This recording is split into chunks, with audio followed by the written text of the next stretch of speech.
itu aja. Nggak usah ngobrol.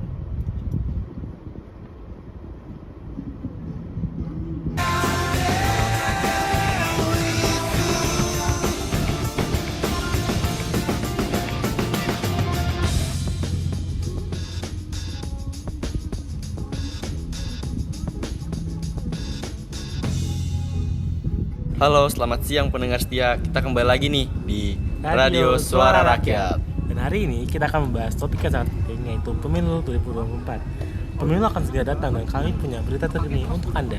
Nah, betul sekali teman-teman. Pemilu 2024 ini akan menjadi pesta demokrasi yang sangat penting. Baru-baru ini ada perubahan aturan terkait pemilu. Beberapa partai politik juga mulai mengumumkan calon presiden mereka. Apa yang dapat Anda beritahu, Raffi? Nah, betul sekali itu Cesar. Beberapa perubahan aturan penting adalah peningkatan keterbukaan dalam penggalangan dana kampanye dan penggunaan media sosial untuk kampanye politik. Hal ini diharapkan akan memberikan transparansi yang lebih besar dalam proses politik. Sementara itu, beberapa calon presiden potensial sudah mulai muncul yang diusung dari partai-partai terkait. Oke, itu pasti akan menjadi tahun yang menarik untuk politik ya, Raffi. Bagaimana pendengar bisa lebih terlibat dalam proses pemilu 2024? Nah, bagus banget nih pertanyaannya, Cesar. Pendengar dapat memulai dengan mendaftar sebagai pemilih, mengikuti perkembangan politik, dan ikut dalam debat-debat terbuka. Mempelajari visi dan misi dari masing-masing kandidat adalah langkah penting. Dan jangan lupa untuk memeriksa jadwal pemilihan di daerah Anda. Nah, oke, kita membuka sesi memberikan tanggapan nih kepada penelpon semua. Buat yang berminat, hubungi nomor telepon di bawah di ini ya. Nomor teleponnya 0812 3456 78. Oke, melihat dari koalisi Capres dan Cawapres, ternyata dari mereka terdapat kota masing-masing nih. Kita ambil contoh tentang pasangan Anies dan Imin, di mana mereka mempunyai elektabilitas yang tinggi di wilayah ibu kota dan Banten, ditambah dengan dukungan partai PKB yang merupakan salah satu partai terkuat di parlemen. Ngomong-ngomong partai terkuat, kita nggak boleh lupa nih Vi, dengan pasangan Ganjar Mahfud, di mana mereka mengusung capres mereka tanpa berkoalisi dengan partai kuat lainnya. PDP meraih 25% kursi di parlemen membuat mereka mendapatkan privilege untuk mengusung capres mereka sendiri. Ditambah dengan Pak Mahfud yang saat ini duduk di kabinet Pak Jokowi dan mempunyai elektabilitas yang tinggi sebagai menteri. Bicara tentang elektabilitas yang tinggi, kita tidak boleh lupa nih dengan pasangan Prabowo Gibran. Prabowo mempunyai elektabilitas yang tinggi di masyarakat karena mampu bersaing dengan presiden pertahanan kita yaitu Pak Jokowi, di mana tercatat sebanyak 42,9% menurut data nasional. Ditambah dengan Gibran dengan branding sebagai anak presiden sekaligus wali kota Solo, membuat elektabilitas pasangan ini menjadi meningkat. Bicara tentang persaingan, pasangan Anies dan Ganjar merupakan gubernur di daerahnya masing-masing. Tanggapan Rapi seperti apa sih? Sebenarnya saya mau jawab, akan tetapi kita harus menjaga kota kita sebagai penyiar radio. Kebetulan kita sudah tersambung nih dengan salah satu penelpon. Kita bertanya saja kali ya kepada mereka. Halo, dengan siapa di mana? Halo, selamat siang Mas. Saya Iwan dari Kota Bekasi. Oke, baik Mas Iwan. Jadi kan kita telah membawakan nih materi tentang pemilu 2024. Nah, terdapat bahwasannya Gibran Rakabuming Raka tuh naik sebagai cawapres, yang dimana itu banyak banget kontra terhadap kayak politik dinasti, tentang Gibran tuh naik karena pamannya yang ketua MK dan juga usianya itu yang masih terlalu muda. Nah, menurut Mas Iwan sendiri tuh bagaimana tanggapannya? Menurut saya sih Gibran nyalonin diri sebagai cawapresnya Prabowo, nunjukin dinamika politik di Indonesia. Tapi dengan Gibran maju sebagai cawapresnya Prabowo, bisa dianggap juga sebagai upaya buat membentuk koalisi politik.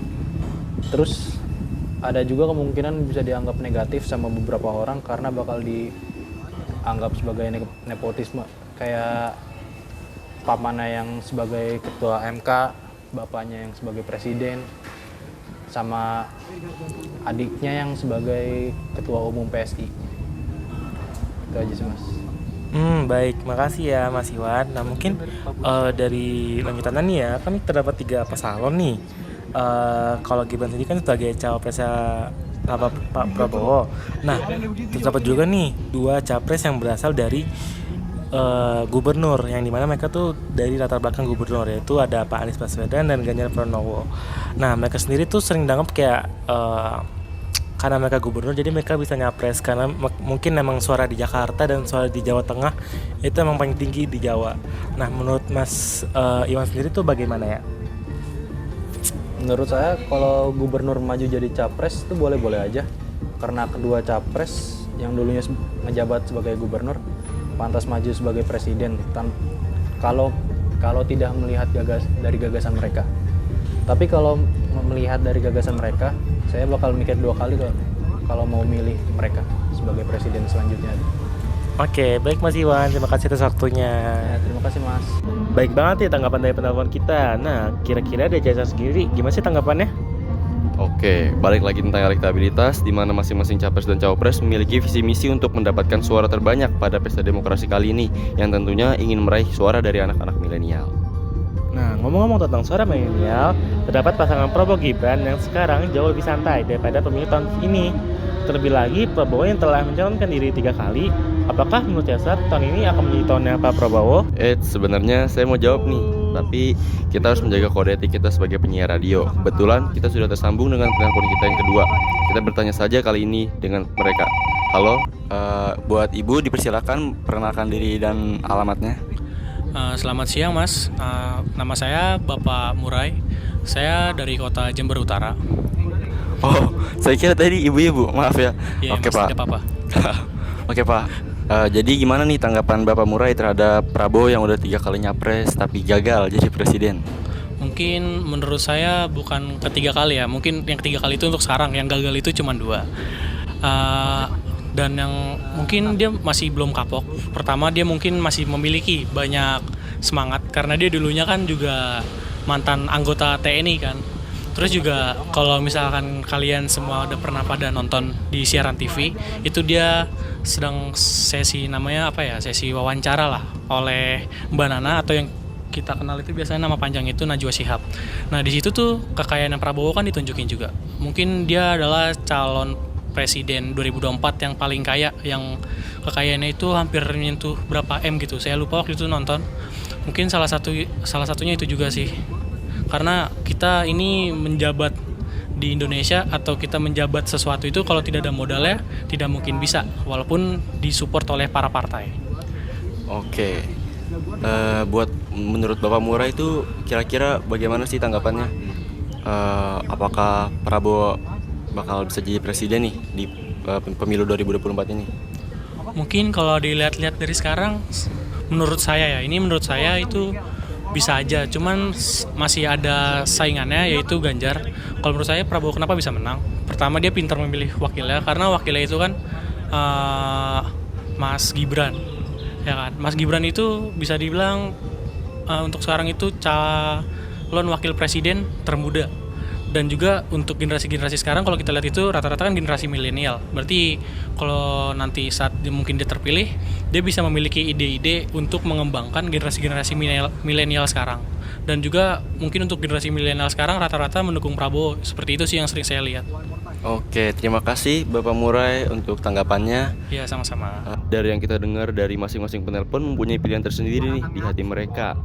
Betul banget, ini merupakan hak mereka dalam menentukan hak pilih mereka di Pesta Demokrasi 2024 nanti.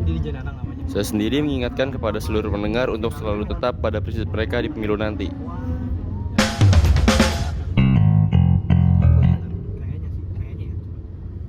Oke, sebagai penutup dari berita kita hari ini, mari kita sama-sama mendengarkan lagu Sunflower dari Post Malone.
mempresentasikan hasil dari analisis kita terkait teks editorial. Sebelumnya perkenalkan, nama saya Rafi Saputra, nomor absen 30.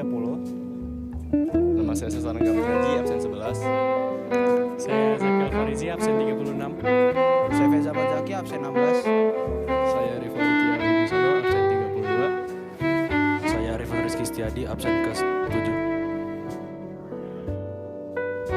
Nah, sebelum kita masuk ke pembahasan analisis kita harus tahu dulu nih, apa itu teks editorial.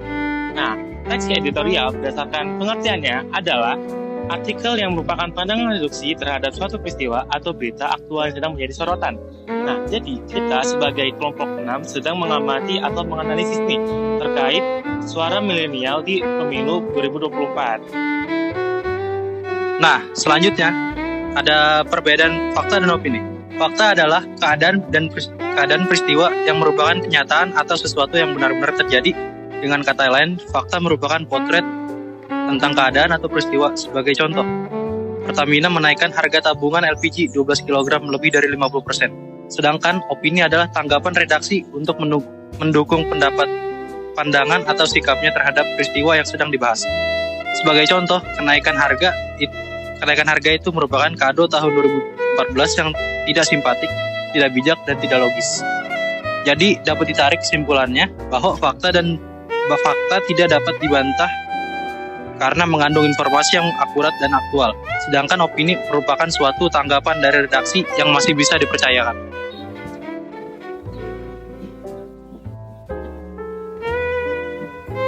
Selanjutnya, di sini ada struktur.